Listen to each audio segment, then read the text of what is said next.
how long you speak for. So let's have the lady there in the grey. Hello, my name is Sophie and I'm a politics student. I would just like to ask, with reference to something you said earlier on about that each of us have the right to the pursuit of life, liberty and the pursuit of happiness. And I was just wondering, on what grounds do people from the Islamic faith, why would they disagree with this? I'd like to know. Is it anything to do with perhaps in reference to people today trying to think that Islam has something to do with an aggressive nature, or anything to do with that? That's a very good question. Thank you very much.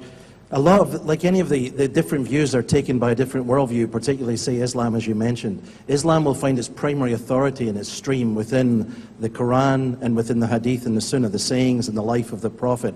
So in question of how the polity is framed in the view of man or woman, their intrinsic value or otherwise, it goes back to their story. And it's a very different cosmology within the Quran than it would be, say, in the Bible or in the Declaration of Independence, for that matter. So man is obviously finds himself before Allah, and his existence is defined as, the word Islam means to submit.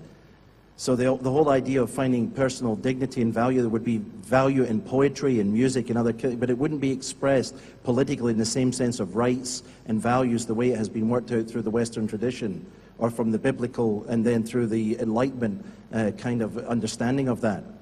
So am I getting into the territory of where you were asking, or?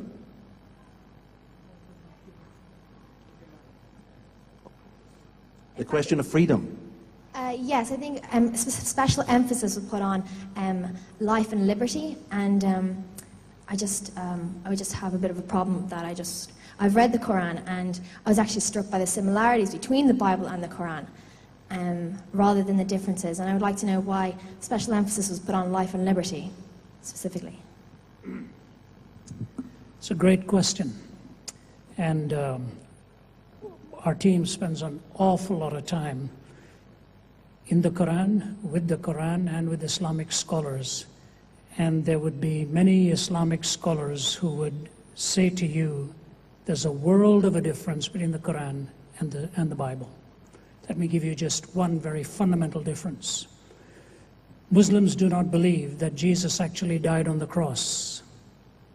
They believe it appeared as if he died. He did not actually die.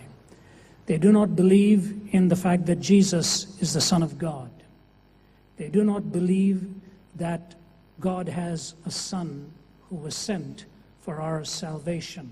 In fact, they consider it blasphemous to even put an equality with God.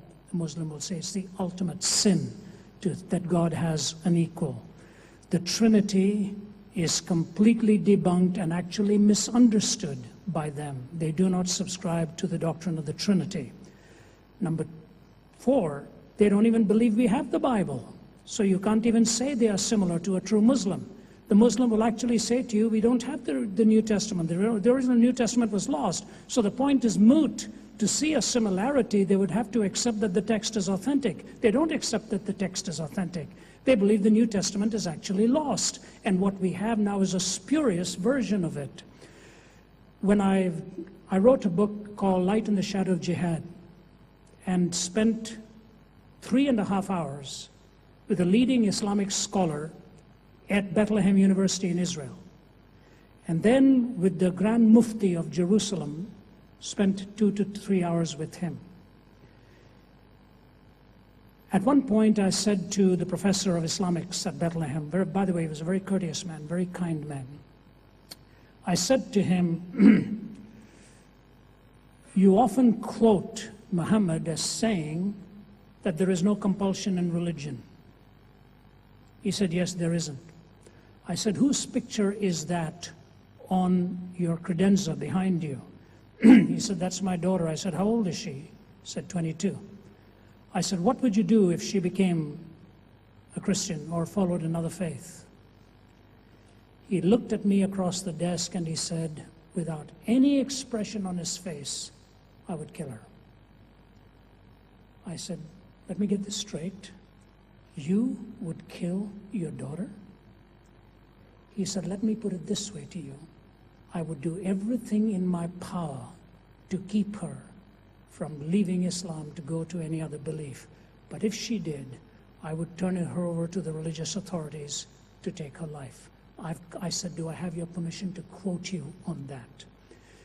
From there, I went and spent 3 hours with the Grand Mufti. You would have a very hard time convincing the Grand Mufti and Islamic scholars that they actually believe in freedom. They don't. There's a new book written out, brand new book written by a man called Tariq Fateh, who's a very moderate Muslim and absolutely brilliant. He's a Canadian of Pakistani Indian descent living in Toronto, and his book is called Chasing the Mirage. He gives you the storyline. This is a Muslim, by the way, devout Muslim, so he's not a Christian.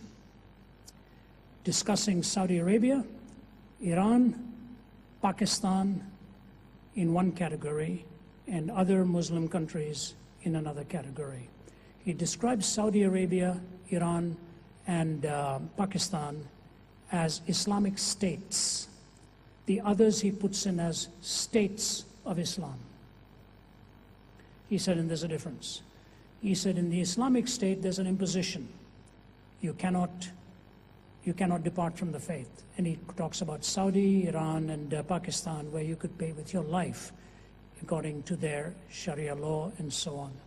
But the states of Islam, like Malaysia and Indonesia and so on, it's a wonderful division of ideas. It is simply not true.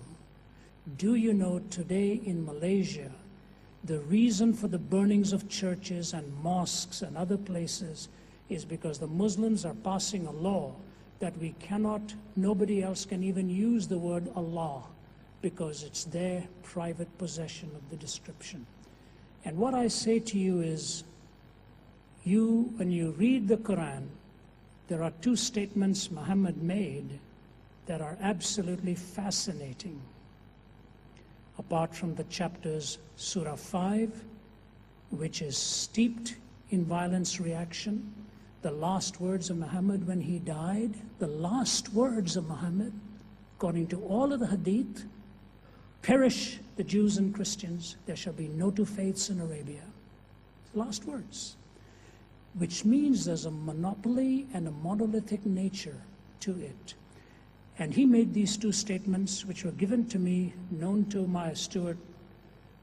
I'd like you to read our book called Beyond Opinion. In that there is a chapter by a former terrorist who goes with a pen name now. He'll quote to you the Quran by the hour. And he has described what he sees in the Quran that is so dramatically different to any other religions of the world.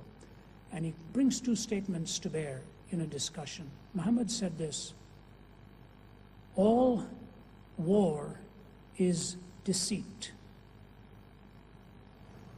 Elsewhere, all life is a war.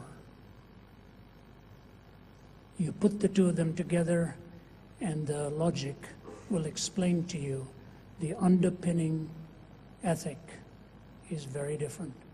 Your choice may be to say something like this: Saudi Arabia, Iran, Pakistan, they're not good Muslims. But if you believe that the leadership there are good Muslims, then the Islamic state that they have imposed would have to be within the orb of Islam. And I don't know of anybody who would stand up and say that the Grand Muftis are not good Muslims when the Sharia law is imposed upon millions of people.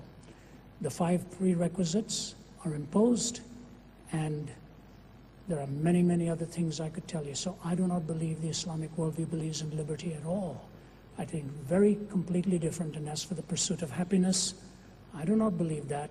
It is, I'll just close with this. Stuart could give you a brilliant answer on this. He's being very kind and giving me the microphone longer here. We were together, courtesy of Stuart, who has got a program going that we call Scholars with a Dream, SWAD, where he is overseeing 20 scholars from around the world who are at a PhD level of research in the Hadith and the Quran. The paper was presented there historically on, does the word dhimmi mean anything to you? Okay. Dhimmi is a very famous Islamic doctrine. It is the non-Muslims who live in dhimmitude under Muslims. And you go back all the way to the times of the Osman and the Pact of Omar in Syria, what the dhimmis, those who are non-Muslims, how they were to live under Muslim law. He presented a paper on dhimmitude and the Hadith, what it says about dhimmis. Anybody who would after that say there is no difference would have to be actually choosing to deny historical fact after historical fact after historical fact. The greatest turning today to Christ, believe it or not, apart from China, is taking place in a land like Iran, land like Egypt, where I spoke there some time ago to packed overflow crowds, and Muslim young men and women who will come and tell you what the difference is and how they see it. I love my Muslim friends.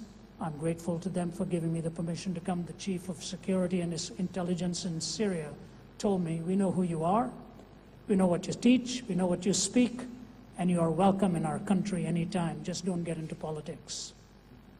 I said, I won't. So we love them, we have cordial discussions, but no Muslim scholar looking at the New Testament or the Quran will say there's very little difference.